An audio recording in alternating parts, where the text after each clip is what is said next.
Hey everyone, welcome back to the channel. This is Trading Futures Live, where we trade futures live every single morning. We're going to start off this morning with our pre-market analysis. This is our pre-market analysis video.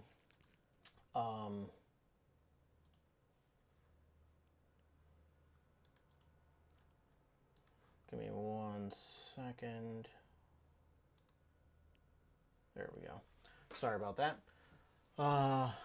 All right, June 27th, Monday, June 27th, 2022.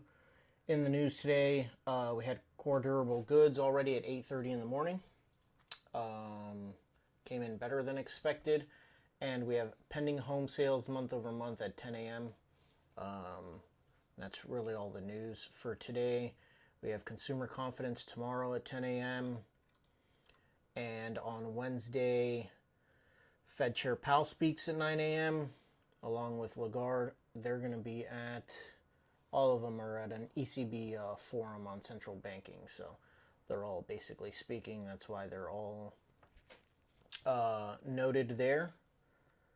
So we'll have to find out what they're thinking moving forward, whether they're looking to be more dovish or hawkish.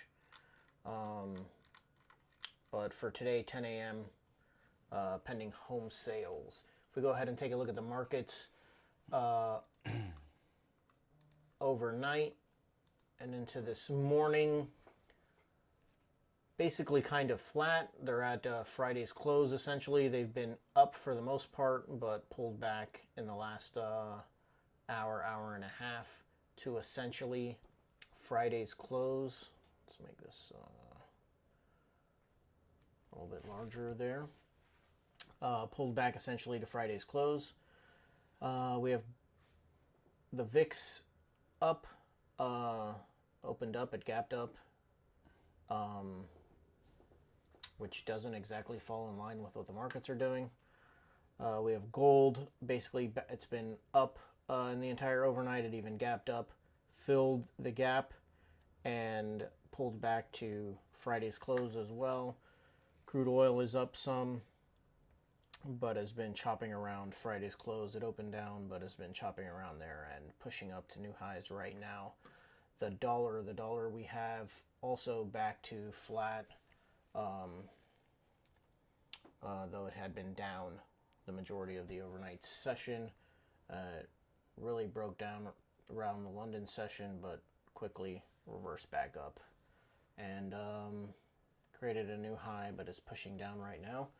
Since the U.S. Open, let's go ahead and take a look at the charts. This is the ES on the weekly, our higher time frame. Of course, we are still down. We continue to make lower lows, even though last week finished off strong. This is the weekly chart. We did break last week's high, and I could see us pushing higher and certainly testing these levels up here this week, but that's yet to be determined. Again, we've been making lower lows and lower highs, so on this time frame, I'm certainly bearish on the higher time frame. If we go ahead and again take a look at the daily candle, Friday was a good day for me. I was able to get in long early and rode it up for most of the morning, although I did close it a little bit early because it did push up again with a final push late in the afternoon, finally filling this gap and pushing even through that gap. And so even here on the intermediate time frame, I'm more so neutral, bearish. We're here still creating lower lows and lower highs, though we are inside of basically this entire Fibonacci that's pulled back to the 50% retracement level. So we'll see what the market wants to do. If I go ahead and take a look at the 30-minute, let me go ahead and get rid of these. I could have sworn I already got rid of these over the weekend. Having a little technical difficulties this morning, trying to get a new computer up and running, and doesn't want to cooperate much. So we have our major levels right now that I'm going to be looking at is the overnight high It's kind of been in a channel in the overnight. Let me go ahead and mark that out as well.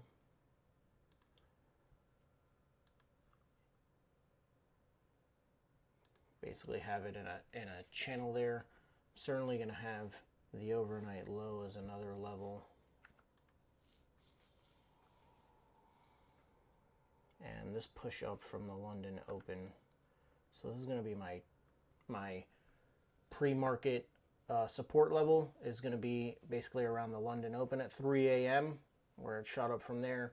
The overnight high is going to be my pre-market resistance level.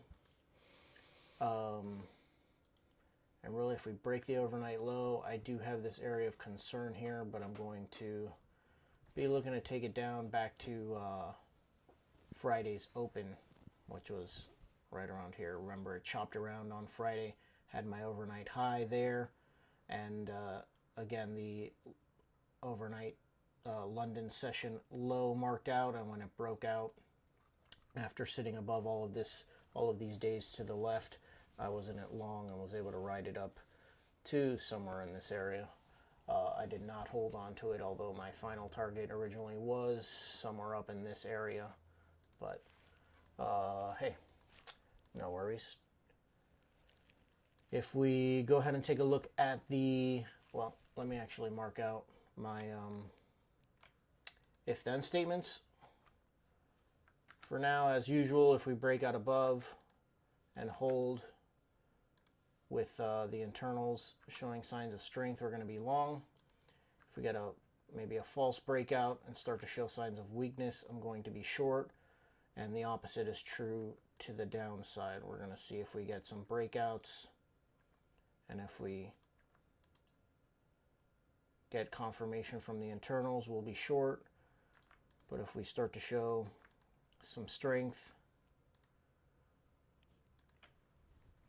we'll be long. So those are my if-then statements there on the ES. What are you taking a look at, Franco? As usual, the dollar. Let me put my screen on. So the dollar is in this very painful range for the last 1, 2, 3, 4, 5, 6, 7. Today is the 8th trading day. It's been ranging. I do think it has the potential to continue to go down because the supply was holding there, and then the demand did not hold. If we go to the 30-minute chart, you can see how dollar was dropping, but after the London Open, it started to catch up to the upside, right? It came to this. Now, the dollar is creating this channel going down. Let's see if we can reverse it and trade it to the upside. If we see the dollar going up, then I will favor the shorts for the equity markets. If the dollar continues going down, I will consider more trading to the long side on the equity markets. Also, we have the government bond yields going up today. That means bonds are going down. If bonds go down with the dollar going down and the yen is a weak currency today, like this is the yen, right? It's been very weak for a long time, since probably the pandemic. Has been dropping, right? 2 years of just drops in the yen. So if the yen continue to being weak today, along with the dollar is not very weak. It's more like a neutral, right? Because it went up on the London Open. Remember, London closes at 11. After 11, things can change, right? After 11 is just the U.S. market trading. So I will put an alert to see what the dollar is doing at 11 a.m. just to see if we have any sort of change of direction. But for now, if everything changes, if everything stays the same, meaning the dollar is neutral, bearish, yen is bearish, and the bonds are bearish, I will favor the long on the equity markets. Right? Remember, I don't have I don't like that. That doesn't mean I don't take overnight levels, right? Sometimes I do take them, but it's like very evident consolidation for so long. If it consolidates for very long time during the overnight, then that's a level that I will consider. But basically, I don't take overnights, and I will wait patiently for a level to be created and align with my internals. So that's pretty much what I got. All right, guys. Again, for us, maybe if you're new to the channel, we did have some new subscribers this weekend. When we talk about internals, we're talking about the advanced decline lines. I get mine from TradingView. So I have the advanced decline on the NYSE here on the top left, the advanced decline for the NQ on the right, and then this is the tick charts. These are the tick charts for the NQ, below the advanced decline for the NQ, and the tick chart for the NYSE below. These do not turn on until they don't start moving until 9:30 a.m. when the stock market officially opens. And that's it. I got my if-then statements for the session on the MES. I'm pretty much ready to go. We'll see you guys shortly. Thanks for joining us. Thank you.